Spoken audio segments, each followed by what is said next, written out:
Page recommendation প্রবলেমে যারা পড়ে আছেন তারা এখনই কাজটা করুন। ৭২ ঘন্টার মধ্যে আশা করা যায় আপনাদের প্রবলেম সলভড হয়ে যাবে।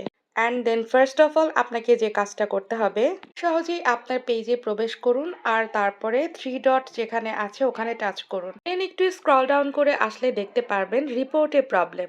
এই রিপোর্ট এ প্রবলেমে টাচ করলেই আপনি দেখতে পাবেন continue to report A problem.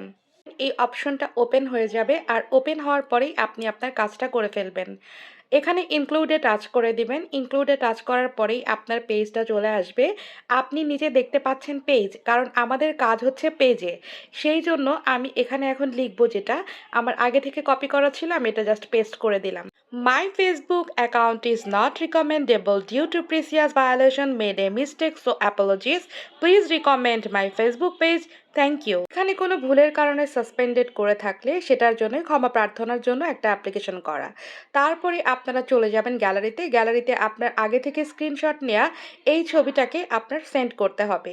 আমি আগে থেকে স্ক্রিনশট নিয়ে রেখেছিলাম, সেটাই জাস্ট মার্ক করে আমি এখন সেন্ড করে দিলাম।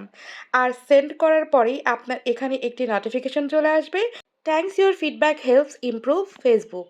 থ্যাঙ্কস নোটিফিকেশনটি পাওয়ার পরেই আমরা চেষ্টা করব এই অপেক্ষাটি করতে, যে অপেক্ষায় আমাদের ফলাফল মিলবে। আমরা যে এখনই 11টা 7 মিনিটে আমি পাঠিয়েছি, আপনি যদি এখনই পাঠিয়ে থাকেন তাহলে এখনকার টাইম থেকে ৭২ ঘন্টা আপনাকে ওয়েট করতে হবে। আপনি দেখতে পারবেন ইনশাআল্লাহ আপনার এটা ঠিক হয়ে যাবে। সবাই ভালো থাকবেন। আল্লাহ হাফিজ।